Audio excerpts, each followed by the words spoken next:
The diseases of attitude.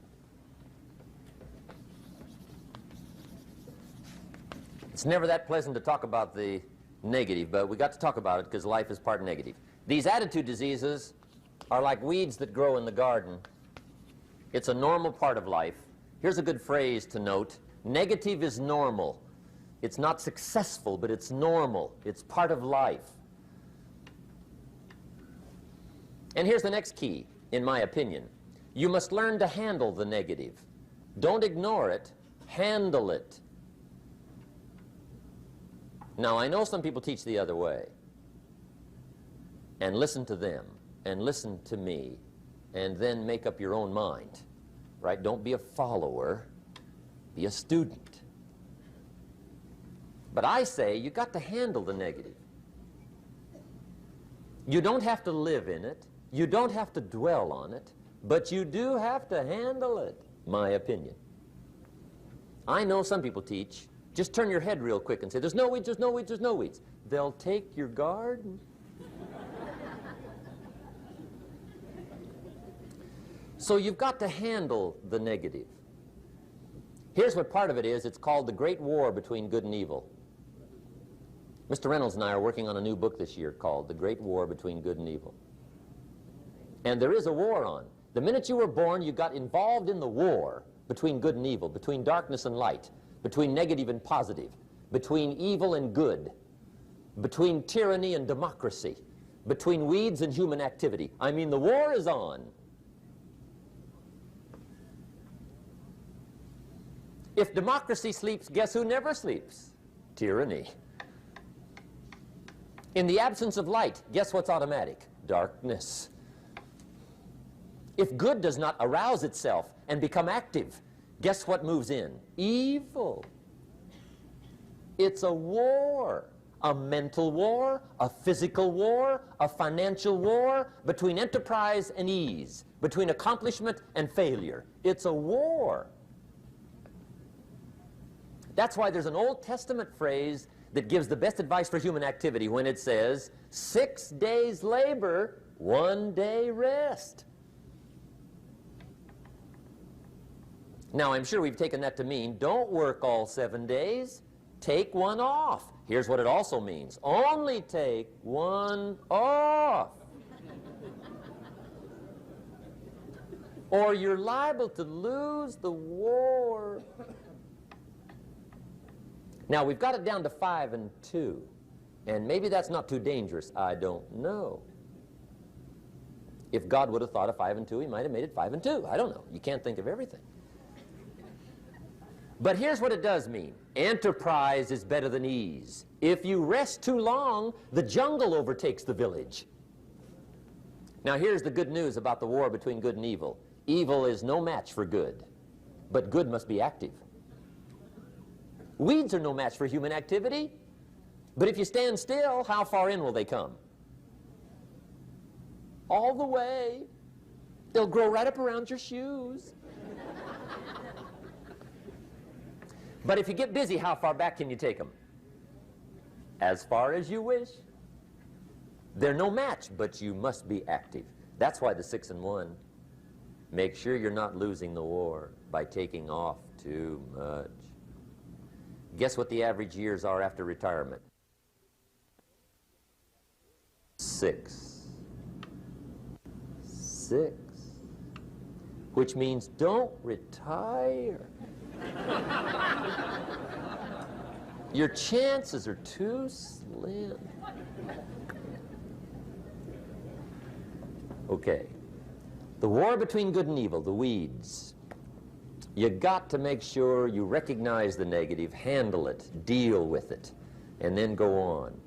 Let's make a list of the diseases of attitude that can wreck all your chances to do well. One of the words that destroys everything is called neglect. Neglect. And I found this out. A week of neglect could cost you a year of repair. It isn't worth it. So what to be on the lookout for? Here's the list. If you were making it, you'd have the same list I've got. Right? We're not covering anything new tonight. This is a reminding session, not a teaching session. But it doesn't hurt to go over it again. Here's the list. Attitude diseases. Number one is indifference. The shrug of the shoulder. The guy's not even concerned. He's just drifting. This is called the mild approach to life. A disease known as mildness.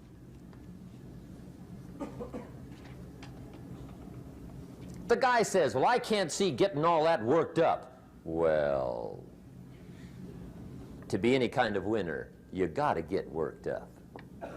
There's one problem with drift. You cannot drift to the top of the mountain. And the good Lord said in the closing chapters of the Bible, here's the best way to live, one way or the other. That's best. Hot or what's next best? Cold is next best to hot. Not the half-baked middle, lukewarm, not too hot, not too cold. What a sad way to live. I think what it means is pick a direction and go with everything you got. Just pick one and go. Somebody says, yeah, but what if it's the wrong direction? You'll find out quicker. It won't take you 25 years to wake up and say, oh no, I've been walking the wrong road. I told my staff the other day, next best to prosperity is adversity. If one doesn't get you, pray for the other. We all do better from one of two reasons, inspiration or desperation. And I don't wish anything bad on you tonight, but if you're not inspired, I hope a wagon comes down your rut. Whatever it takes to get you to try harder, read more, set your goals, and go for it.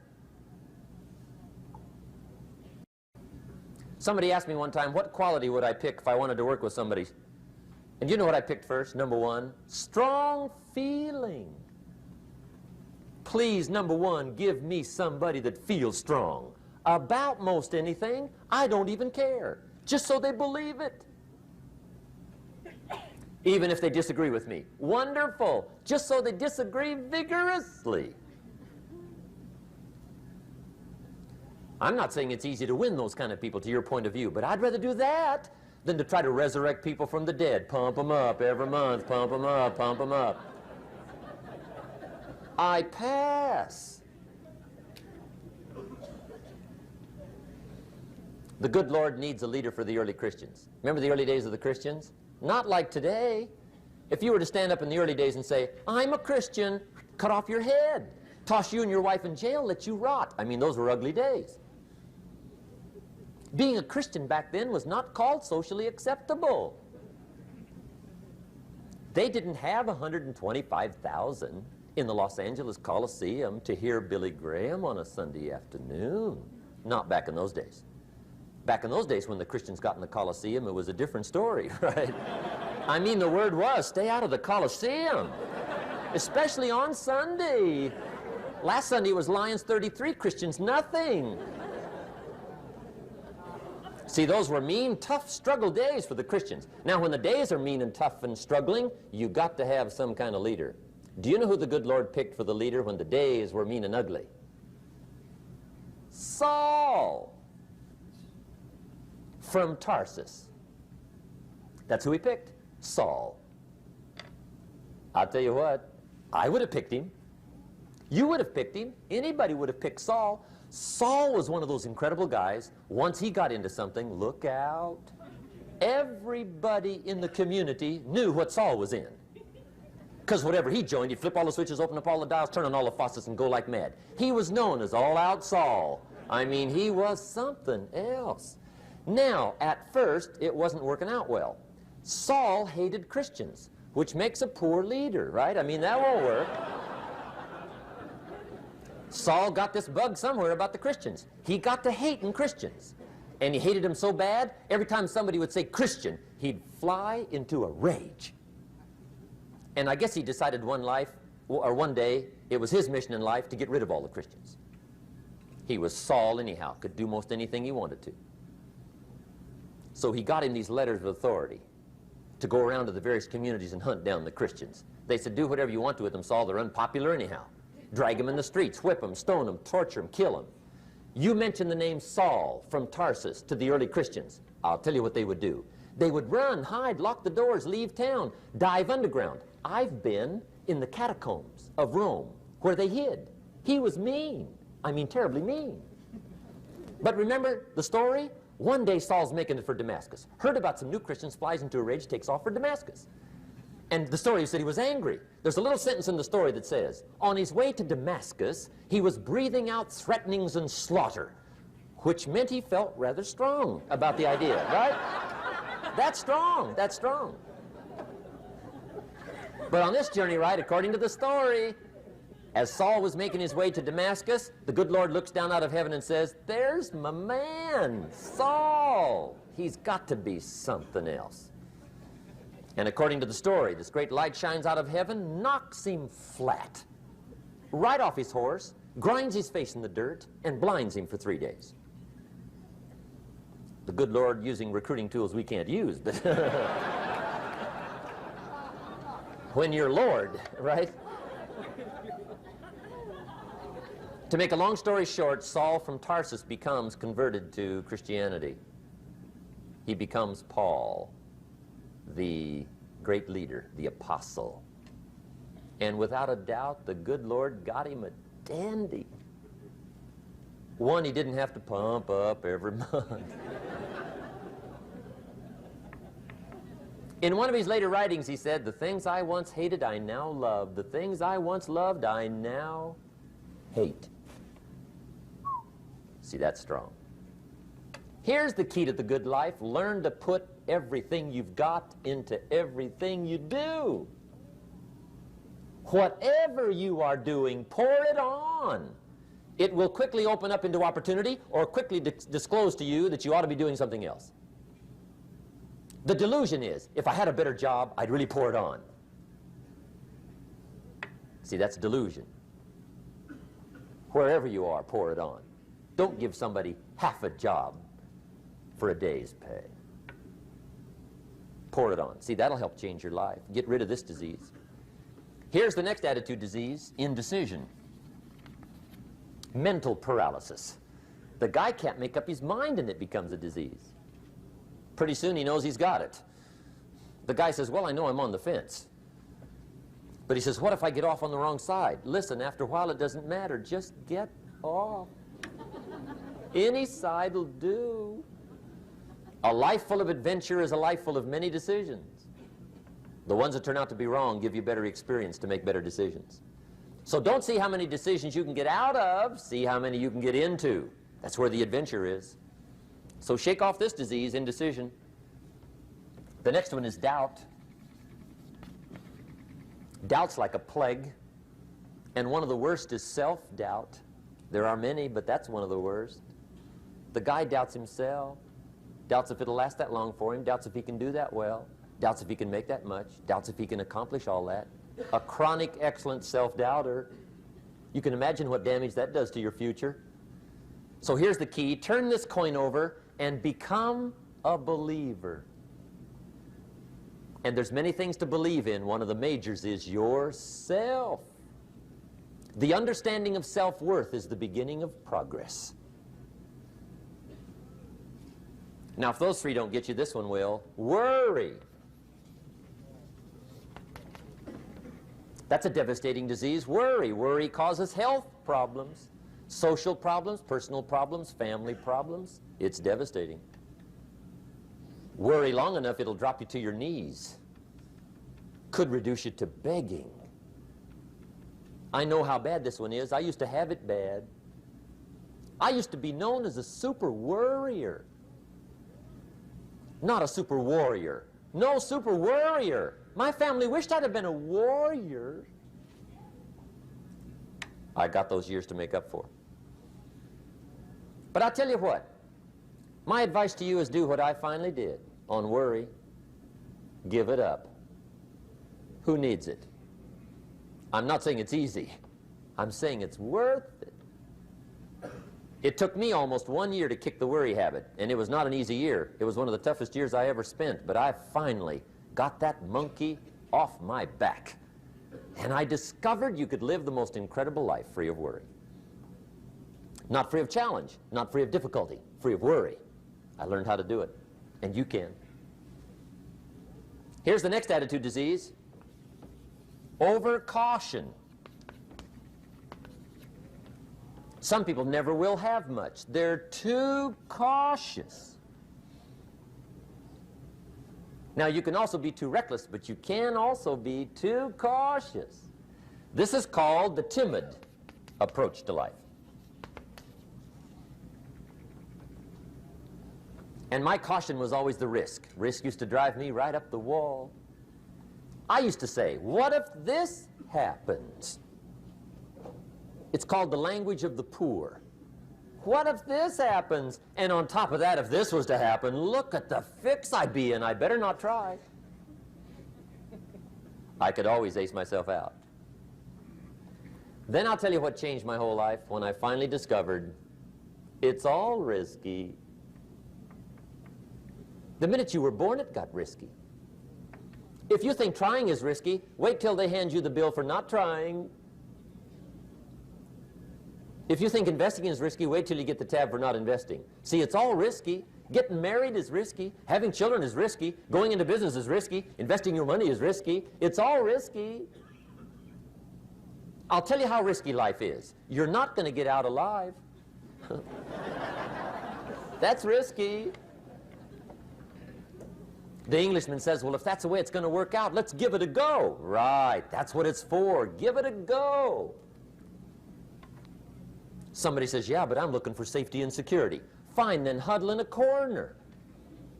We'll cover you with a sheet, bring you 3 meals a day.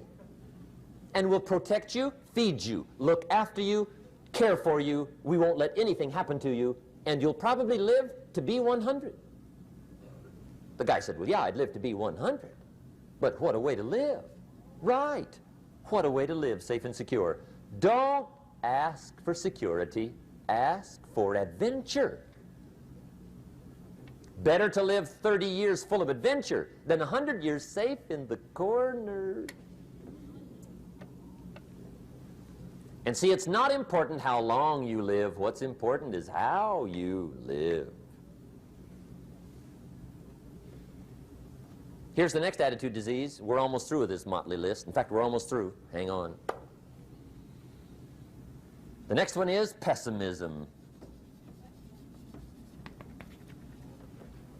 Pessimism, the deadly disease of always looking on the bad side, the problem side, the difficult side, checking all the reasons why it can't be done. The poor pessimist leads an ugly life. He doesn't try to figure out what's right. He tries to figure out what's wrong. He doesn't look for virtue. He looks for faults. And when he finds them, he's delighted. How ugly. This is the poor guy looks through the window, doesn't see the sunset. He sees the specks on the window.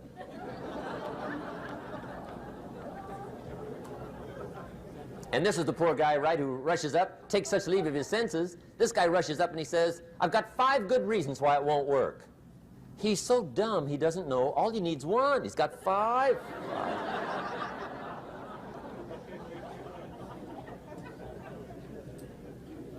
To the pessimist, the glass is always half empty. To the optimist, the glass is half full. Why would the same measure affect people 2 different ways? Answer, it all depends on how you look at it. Our lives are mostly affected by the way we think things are, not the way they are. The way we think they are affects us most. There's a subject we don't have time to get into tonight called better thinking habits. One of the major things Shove taught me when I met him, he said, poor thinking habits keeps most people poor. Not poor working habits. Most people work hard, but they don't think hard. And Shove taught me that the mind is like a factory, a mental factory. And whatever you think about all day long pours ingredients into this mental factory. And that's what builds the economic, social, financial fabric of your life. He quoted me a Bible phrase that says, as you think, so you become. How awesome. When he talked about poor thinking habits, he had me. I used to start the day reading the morning newspaper. I mean, you can believe that or not. I'd get a cup of coffee and read the paper. I'd load up on wars and riots and murders and stabbings and killings and bank robberies and muggings and car wrecks and tragedies. I'd even read the back pages. I seem to like that stuff for some weird reason. I'd load up on all that, and then I'd start the day. You can imagine the kind of days I used to have. You walk around on your financial knees. They call you economic peewee.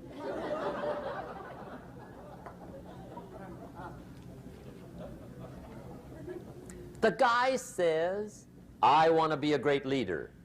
Wonderful. The first thing we do is follow him to his house. When we get there, we walk in and check his library, number one.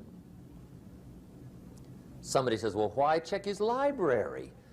The reason is because what a man reads pours massive ingredients into his mental factory, and the fabric of his life is built from those ingredients. You would not believe what some people have got in their house to read. You would not believe. One of the best dressed up words I know for a lot of it is trash. Can you imagine dumping a barrel of trash into this mental factory every day and coming out with a rich, dynamic, positive life? It can't be done. You might as well try making a cake with cement. The kids back in Danbury, Connecticut, high school, they're asking me questions one day. I'm talking to the kids. Kids got good questions these days. One of them said to me, Mr. Rohn, how do you build the good life? I said, it's simple. It's not easy, but it's simple. Here's how you build anything. Select the right ingredients, keep out the wrong ingredients, and it starts with thought. Everything starts with thought. So you must be wise and careful what you think about, because that starts everything.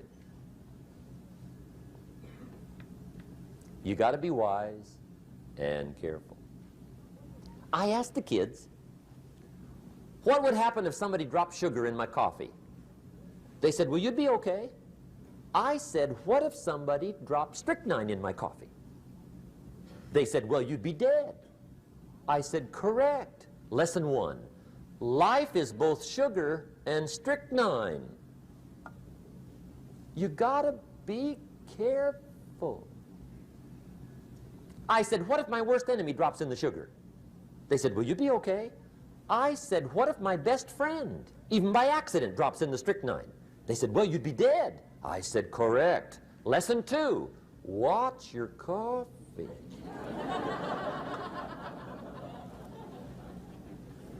You got to be careful. See, it doesn't matter who hands you the bad stuff. It doesn't matter where you get the bad stuff. It'll still do its damage on your bank account, wherever you get it. Mr. Schoaf gave me one of the greatest phrases when I first met him when he said, Jim, every day stand guard at the door of your mind. How important. Stand guard at the door of your mind. And you decide what goes into your mental factory. Don't let anybody just dump anything they want to in your mental factory, because you've got to live with the results.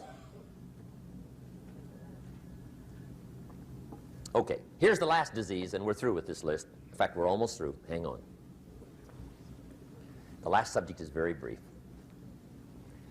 The last disease, but this one is deadly.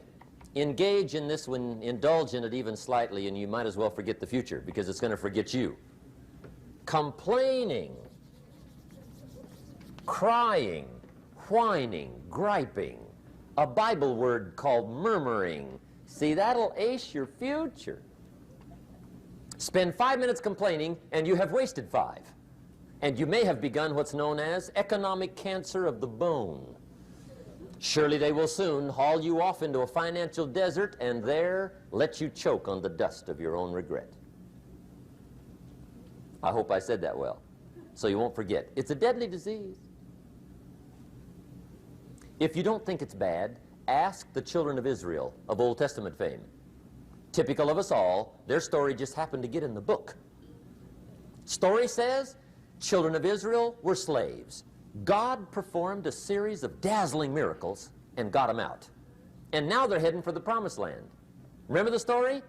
Heading for the promised land. Tragedy of the story, they never got there. Reason: from day one, they started to complain. They griped about the water. They griped about the weather. They whined and cried and griped about the food. They griped about the leadership. They whined and cried because it was too far, too cold, too hot, too difficult, too miserable. I mean, they whined and cried for years. Finally, God said, "I've had it, trip canceled." Or something like that. The story says they died in the desert, never got to the promised land. Which I think means two things. Indulge in this long enough, you get your future canceled. And I guess it also means even God himself can only take so much.